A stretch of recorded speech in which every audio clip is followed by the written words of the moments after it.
at what's ahead for Philadelphia. Douglas, thank you so much for joining us. First and foremost, I want to get your reaction to the Munich shooting. Certainly, each of these horrific acts have their own unique motives and their unique circumstances. What is your takeaway from the very unfortunate event that happened in Munich last night?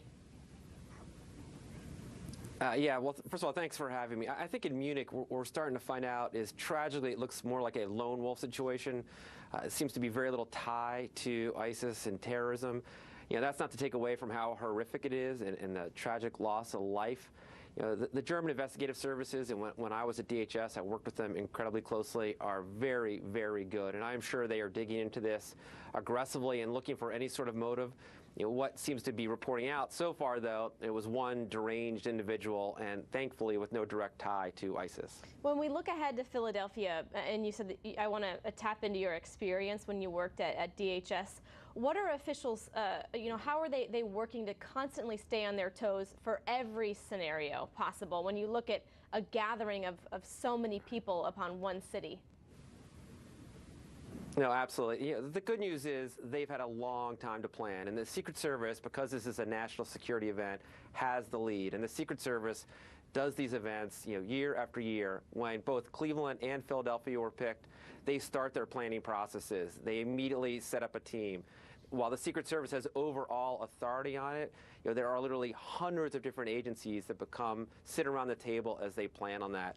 I just got back from Cleveland, and I can tell you that despite some of the incredible challenges facing our security services, it was really just an amazing moment to see how closely they worked. I was on a street corner watching 4 simultaneous demonstrations going on, and all the while our security services were able to keep the peace, keep them separated. You know, but they're not going to rest on their laurels from Cleveland. Philadelphia will present its own different challenges, but what they're doing is all in real time. You know, they have a plan. They've practiced it, they will continue to practice it, but they will adjust in real time. You know, it is not as if they have it in stagnant and they don't change it. All the while they are reporting back in as information comes in.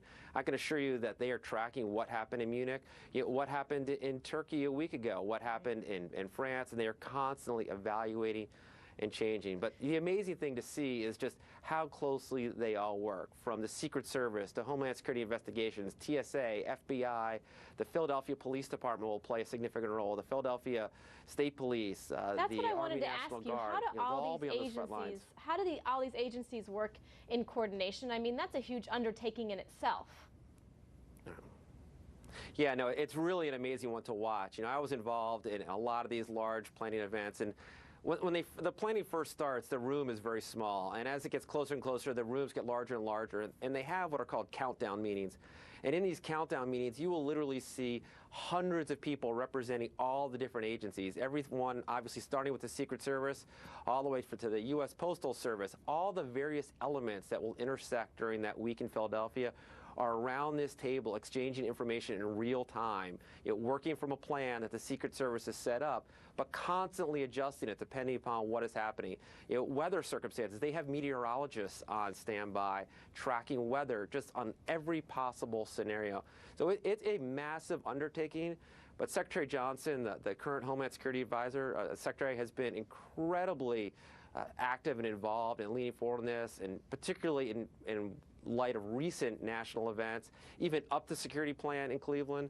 I mean, it was impressive to see just how deep it went in Cleveland, and I know in Philadelphia they're going just as deep. All right, Douglas Smith, thank you so much for joining us. Perhaps our viewers didn't know about countdown meetings and meteorologists, so it's very interesting what goes on behind the scenes. Thank you so much. Thank you. Still ahead, a community says goodbye to one of the 3 brave police officers killed in that ambush down in Baton Rouge. Plus, a heat wave is gripping much of the country. It has gone from merely uncomfortable to dangerous, and I can tell you that because I'm standing outside to prove it.